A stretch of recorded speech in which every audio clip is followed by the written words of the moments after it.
Hola amigos y amigas, soy Dani Araujo, docente de la Universidad Peruana Cayetano Heredia y les doy la bienvenida a Cayetanamente. En esta oportunidad vamos a tocar un tema de lo más importante, especialmente en la etapa de desarrollo del adolescente, porque es en esta etapa donde aparecen ciertos síntomas que tenemos que tener alerta. Estamos hablando del trastorno de bipolaridad.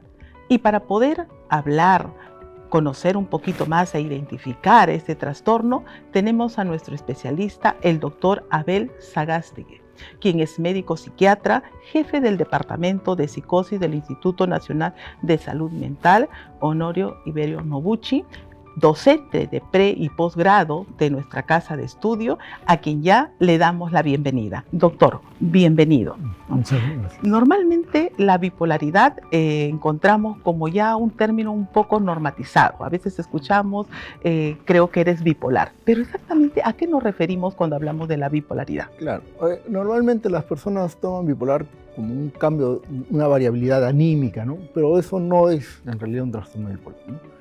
El trastorno bipolar se refiere a personas que pueden tener periodos en los cuales el ánimo está demasiado elevado, pero no como una alegría normal, ¿no? Sino es el ánimo muy elevado, demasiado alto, la persona se siente con mucha energía, tiene ganas de hacer muchas cosas, no se cansa. Generalmente, como hace muchas cosas, no las puede culminar. En periodos.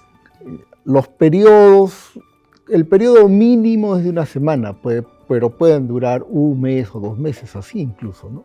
Y luego estas personas, una vez que se estabilizan, vuelven a su estado basal, normal, y actúan normalmente.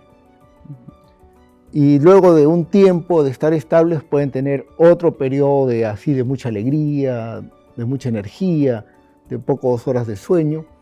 Se estabilizan y podrían tener un periodo largo de estabilidad y por allí tener un periodo de, así como el ánimo se elevó, un periodo de estar muy tristes, muy decaídos. Hablamos de un comportamiento un poco cíclico, ¿no? Claro, pero no es un ciclo regular, ¿no? No es que ahora está con el ánimo elevado y de acá a 2 semanas va a estar con el ánimo decaído y va a ir ciclando. No, el paciente tiene un ánimo elevado, se estabiliza, puede tener varios meses, luego se deprime, se estabiliza, puede tener 2 o 3 episodios de depresión, luego de eso un episodio del ánimo elevado o a la inversa, ¿no? Puede empezar con depresión, después el ánimo elevado. Y algunos pacientes que tienen trastorno bipolar solo tienen episodios de ánimo elevado, no tienen depresión.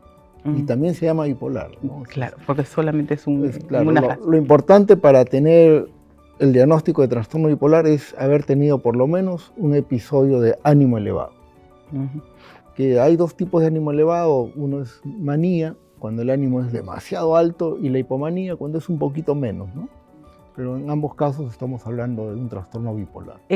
A muchas personas podría haberle sucedido esta situación, pero como de pronto pasa ese periodo, ya se estabiliza, está en contacto con sus cosas, ¿no? Claro. Y como que se acostumbra y de repente se habitúa. Incluso podría decir que tiene una personalidad, así soy, ¿no? Así soy, sí, así. Pero, ¿cuál es la alerta? ¿Cuáles son las sintomatologías como para que nosotros podamos identificar, incluso de pronto los padres que están teniendo adolescentes ya y que es importante que los vayan identificando? Aquí es importante porque a veces cuando las personas están con estos periodos de ánimo elevado, cuando no llegan a ser tan altos y son hipomanías, las personas muchas veces se sienten contentas con eso, ¿no? Porque están más activos, hacen muchas cosas. Pueden asumir que están mejor. Pueden asumir que están mejor, indudablemente, ¿no? E incluso a veces los eligen como líderes de algunos sitios porque hablan mucho, proponen muchas cosas, ¿no? El problema es que están muy irritables y como se meten en muchas cosas no las acaban, ¿no? Y claro, y luego viene su periodo de estabilidad y su producción normal. ¿Cuándo es que hay que ponernos en alerta? Bueno, justamente cuando vemos una persona que o tiene un periodo depresivo, ¿no? Entonces la persona empieza a tener problemas para dormir, ¿no? O duerme mucho, siente que no descansa, cambia un poco su carácter, ¿no? Hay un cambio en el carácter, de repente se puede volver un poco más irritable, habla menos, o su apetito cambia, ¿no? Entonces allí hay que estar alerta porque podríamos estar empezando un cuadro depresivo y eso puede ser, si sobre todo se inicia en la adolescencia, podría ser un trastorno bipolar. Por el contrario, si es que hay un cuadro de elevación del ánimo que se llama manía, la persona puede dormir menos, sentirse con mucha energía, no se cansa a pesar de que duerme poco, habla más rápido del usual, se le ve que sus movimientos también pueden ser un poco más rápidos. Más acelerados. ¿no? Y pueden estar un poco más irritables, ¿no? Entonces, allí también hay que ponernos alertas y podría ser un trastorno bipolar. Ahora, un cuadro para identificarse en la adolescencia va a ser distinto a una persona adulta, ¿no? Por cuanto de pronto la adolescencia es un periodo donde existen otras condiciones propias de su desarrollo que podrían estar interfiriendo o confundirse, ¿no? Esto nos lleva a hablar un poquito de los diagnósticos diferenciales. Sí, lo que pasa es que en la adolescencia hay cambios que pueden ser propios, pero que más o menos son persistentes, ¿no? Durante toda la etapa de la adolescencia y van cambiando en la medida que uno tiene más años. En cambio, en el trastorno bipolar estos cambios pues no duran años, sino suelen durar máximo meses, ¿no? 1 o 2 meses. A veces pueden durar semanas incluso, ¿no? Y luego vuelve más o menos a la normalidad, ¿no? Estos cambios en el ánimo, ¿no? Porque esas variaciones que pueden tener los adolescentes, que un día está bien y otro día está mal, o que en la mañana está bien y en la noche está mal, está más irritable, esas son variaciones normales, ¿no? No es el caso, ¿no? En este caso la variación del ánimo es persistente, ¿no? O sea, si está triste constantemente y más allá de 2 semanas, ¿no? Si está con el ánimo elevado, más bien lo que llamamos manía, está así 1 semana, 2 semanas, constantemente, o sea, la mayor parte del día está así. En cambio, el adolescente no, pues no, hay variabilidad en el mismo día, ¿no? Y el adolescente puede reconocerlo, ¿no? O sea, se da cuenta. Claro, se da cuenta que es diferente. Incluso en algunos casos puede decir, ahora estoy en mi fase, claro, ¿no? Estoy en mi fase maníaca, en mi fase bipolar, le llaman así, ¿no? ¿no? Incluso esa situación. Sí, ¿no? Y bueno, hay otros trastornos, ¿no? El consumo de sustancias también, por ejemplo, podría originar que haya estas variaciones en el ánimo, ¿no? Por la intoxicación que ocasionan las drogas, ¿no? Y nos llevan a que el ánimo se eleve, o que haya tristeza también, porque también pueden producir tristeza, ¿no? O acontecimientos que de alguna manera lo puedan confundir. Claro. Todas estas situaciones, esos estados de ánimos, ¿no? Podrían repercutir en su funcionabilidad, en su vida diaria. ¿no? De hecho, que repercuten en su funcionamiento, ¿no? ¿Cómo es pensar en la funcionabilidad, por ejemplo, del adolescente que tiene más de 14 años, ¿no? ¿Cómo enfrentar con este diagnóstico su vida diaria? Claro, lo que ocurre es que va a haber una repercusión, ¿no? Generalmente decae su rendimiento académico en el caso de que esté estudiando, y sus relaciones interpersonales también se van a ver afectadas, ¿no? Generalmente va a tener más discusiones, va a ser más irritable, se va a llevar mal con la familia, con los amigos, ¿no? O sea, en todos los ámbitos hay una repercusión, ¿no? Y ha tocado un tema muy importante, la familia. ¿Cuál es el papel que la familia debe asumir frente a esta situación, a esta observación de comportamiento? Primero, no sentirse culpable, porque generalmente cuando hay una enfermedad mental las familias empiezan a culparse, ¿no? Que hemos hecho mal. Hay que recordar que las enfermedades mentales tienen una predisposición genética. Entonces esto no es que uno haga cosas malas, sino que hay una predisposición genética, hay una condición con la cual uno ya nace y bueno, así nos tocó, ¿no? Lo importante es que las enfermedades mentales tienen tratamiento y que las personas recibiendo tratamiento van a funcionar bastante bien y van a poder tener éxito en la vida en general. Entonces, cuando tenemos sospechas de que hay una enfermedad mental, lo importante es llevarlo a un especialista, ¿no? Inmediatamente, porque mientras más rápido se haga el diagnóstico, el pronóstico de la enfermedad va a ser mucho mejor, va a dejar menos secuelas, ¿no? O no va a dejar ninguna. Entonces, si es que lo sospechamos, vamos y buscamos un especialista. Actualmente existen los centros de salud mental comunitarios. Sí, y crean en todos los distritos. Y están en todos los distritos, cerca de nuestras casas. Entonces, el acceso es rápido, ¿no? Entonces buscamos una cita allí y vamos a tener los especialistas que nos van a evaluar y allí nos dirán si hay o no hay un problema de salud mental y qué tratamiento se va a requerir. Incluso aquí repercute un rasgo propio del adolescente, del adulto joven, es la resistencia al tratamiento. Así es, ¿no? ¿no? ¿Cómo hacer frente a eso? Sí, eso es muy importante, ¿no? Hay que educar tanto al paciente como a la familia, ¿no? Para que sepan que es importante recibir un tratamiento, ¿no? Es fundamental recibir un tratamiento y que va a evitar pues que el paciente pierda años de vida útil y que su pronóstico sea mejor, ¿no? En la medida que podamos concientizar esas cosas, las personas van a ir mejorando, ¿no? Que no ocurra como a veces con algunos pacientes bipolares que he visto, por ejemplo, ¿no? Me dicen, no, yo sé que yo puedo contra la enfermedad. Y claro, ¿no? Dejan la medicación, dejan de ir a los controles y, por ejemplo, si están estudiando, recaen nuevamente y se van retrasando, ¿no? Y claro, después de 3 o 4 recaídas recién aceptan que qué importante requieren ello, tratamiento, porque ¿no? no se trata de un tratamiento médico como la gripe, que ya no tenemos los síntomas y bueno, ya dejo de tomar la medicación. Son tratamientos a largo plazo. Entonces, que la persona tiene que habituarse o vivir con esta... Así es. Sí. Es como cuando uno tiene pues una presión alta o tiene diabetes, ¿no? O tiene pues problemas de la tiroides, por ejemplo, ¿no? Uno tiene que estar en tratamiento constante, porque si yo dejo de tomar mis medicinas, la presión se va a disparar, la glucosa otra vez se va a elevar, ¿no? O mi tiroides no va a funcionar como debe ser, ¿no? Entonces, igualmente es en las enfermedades mentales, porque ocurre una alteración de las sustancias que regulan justamente nuestro ánimo, nuestros pensamientos. Y para que estén regulados se requiere un tratamiento, ¿no?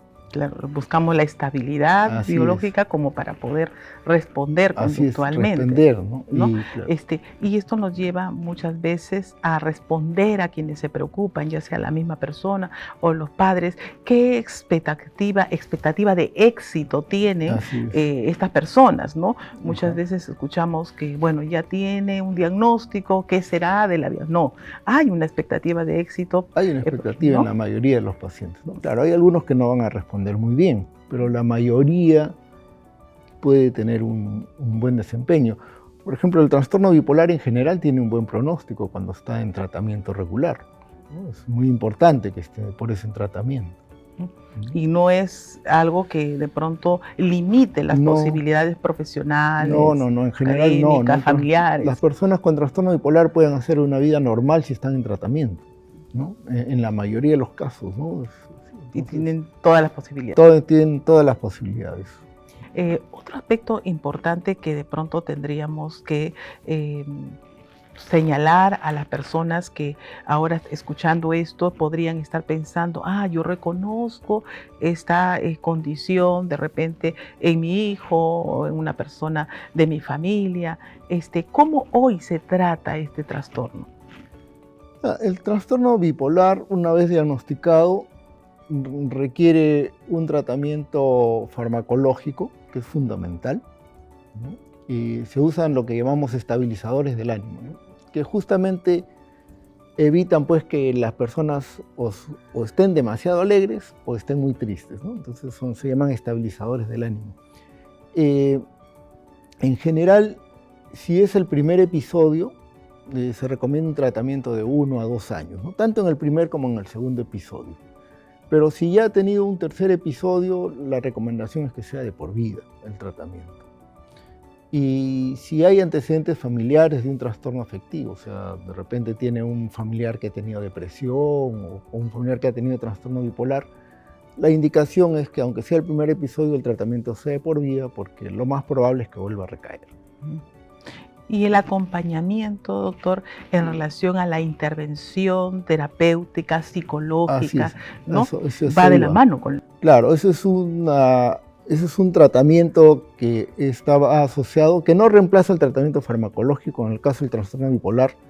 El tratamiento psicoterapéutico que se llama psicoeducativo en el caso de trastorno bipolar es muy importante, ¿no? Y también que la familia reciba esto para que sepa cómo afrontar, ¿no? Una terapia de familia puede ser muy importante. Si es que detectamos problemas en la relación familiar, Esto también puede ser muy importante, pero las psicoterapias que más importancia tienen en el trastorno bipolar es lo que llamamos la psicoterapia educativa, ¿no? En trastorno bipolar, porque hay otros, por ejemplo, en la depresión, las psicoterapias cognitivo-conductuales son también muy importantes ya en sí para el tratamiento, ¿no? Lo que nos lleva a confirmar que no se trata de una intervención netamente farmacológica, ¿no? Que Claro, tiene que ir acompañado, ¿no? claro, va acompañado de otras estrategias, ¿no? Que es importante. En el trastorno bipolar y en general en las enfermedades mentales, varias estrategias confluyen para que la persona tenga un buen desenlace. Doctor, hemos visto que no solamente el interés de poder identificar estas alertas está en la misma persona, ¿no? ¿Qué podemos decir a los padres o a los educadores o a las personas que rodean a una persona que se encuentra mostrando estos síntomas? Claro, primero es importante el estigma, ¿no? Porque la gente una vez que dice "Ay, tiene enfermedad mental" ya cree que es devastadora, que ya está condenada, ¿no? O que probablemente se debe a que qué habrán hecho los padres, etcétera, ¿no? Eso es bueno, ya les expliqué que no es así, ¿no? No es que los padres necesariamente hayan hecho algo, ¿no? Sino que hay una predisposición genética para tenerlas. Segundo, que los educadores tienen que tener en cuenta que hay que buscar las soluciones más bien, ¿no? Llamar, por ejemplo, en el colegio, si notan conductas que nos pueden alertar, llamar a los padres, conversar con ellos, aconsejarlos de que busquen tratamiento, ¿no? Que es muy importante. Ya les dije, ¿no? Están muy cerca los centros de salud mental. La mayoría de colegios ahora tiene personas encargadas de la salud mental. Hay psicólogos muchas veces, ¿no? Psicólogos educativos que ellos pueden ayudar también y plantear algunos consejos a la familia. Y entonces, lo importante es esto, ¿no? Buscar que las personas puedan recibir la atención debida para que se solucionen los problemas de salud mental que pudieran tener, ¿no? Y esto también es orientado no solamente al trastorno bipolar, en No, realidad es para a todo. todo, ¿no? Es para todo. Algunas veces en los alumnos, en los niños, en los adolescentes, no hay una enfermedad mental propiamente, sino hay un problema de estilos de crianza, por ejemplo, ¿no? Entonces, allí no vamos a dar medicación, ¿no? Lo que necesitamos es orientar a la familia para ver cómo mejorar estos estilos, y las conductas de los niños o de los adolescentes pueden mejorar, ¿no? Ni eso no se debe a que los padres no sepan educar, sino que no nos enseñan cómo educar, pues, y además llevamos un modelo de nuestra familia también, ¿no? Ujú. Entonces, sí. Generalmente en la experiencia que usted tiene cuando recibe pacientes con alguna afección mental, ¿no? A veces nos toca explicarles a ellos que el psiquiatra no es, digamos, una persona que hay que correrle, ¿no? Porque dicen, me costó mucho trabajo venir, y es justamente por la dificultad de poder entender en qué va a consistir el tratamiento, ¿no? Claro. ¿No? Claro, la dificultad está en esto, en una es que creen que la medicación causa adicción, ¿no? Porque claro, como muchas de las enfermedades requieren tratamientos de por vida, creen que es adicción, ¿no? Es como yo le digo, ¿no? A las personas, ¿usted usa lentes? ¿No? Digo, ¿usted es adicta a los lentes? No, me digo, sino que le necesito porque si no, no puedo ver. Igual le digo, no, usted requiere tomar medicación porque las sustancias que regulan su estado de ánimo, por ejemplo, no están funcionando bien, entonces estas medicinas van a regularlas. Entonces no es que usted tenga una dependencia, sino que requiere tomarlas para regular justamente esto, ¿no? El otro es que dicen que los psiquiatras solo vemos locos, ¿no? Eso tampoco no es verdad, ¿no? Solo el 1% de la población tiene esquizofrenia, ¿no? Que es lo que la gente llama locura, ¿no? Que es esquizofrenia. Entonces, la mayor cantidad de pacientes que vemos, pues no son los pacientes con esquizofrenia, porque la mayor cantidad de pacientes que tenemos son pacientes con depresión o con trastornos de ansiedad, porque el cuadro de depresión es más o menos 17% de la población y los trastornos de ansiedad también van por ahí, entonces es lo que más vemos. trastorno bipolar es 1 a 2% en la población, ¿no? Entonces, no solamente pues vemos eso, ¿no? Vemos una serie de trastornos mentales y de la conducta que no están solo relacionados con la locura, ¿no? Que es quizá, pero el estigma hace que nos identifiquen. De hecho, si ustedes ven películas, los psiquiatras siempre estamos relacionados con cosas extrañas. Definitivamente. Pero quizás ahora, después de escucharlo, probablemente alguna persona se ha dado cuenta que podría estar pasando por una situación de este tipo, ¿no? ¿Cuáles serían sus palabras frente a estas personas? ¿Qué usted le aconsejaría? Bueno, le aconsejo que no tenga temor de buscar ayuda, que el tratamiento que requiera va a ser el que se le indique, ¿no? Que si tuviera que tomar medicación, esto no le va a provocar dependencia, porque no provocan dependencia. De hecho, los antidepresivos, los estabilizadores, etcétera, no producen dependencia. Más dependencia producen medicamentos que suele tomar la gente para dormir. Esos producen dependencia y que los psiquiatras no los indicamos con tanta frecuencia. Los psiquiatras, los psicoterapeutas son los buenos.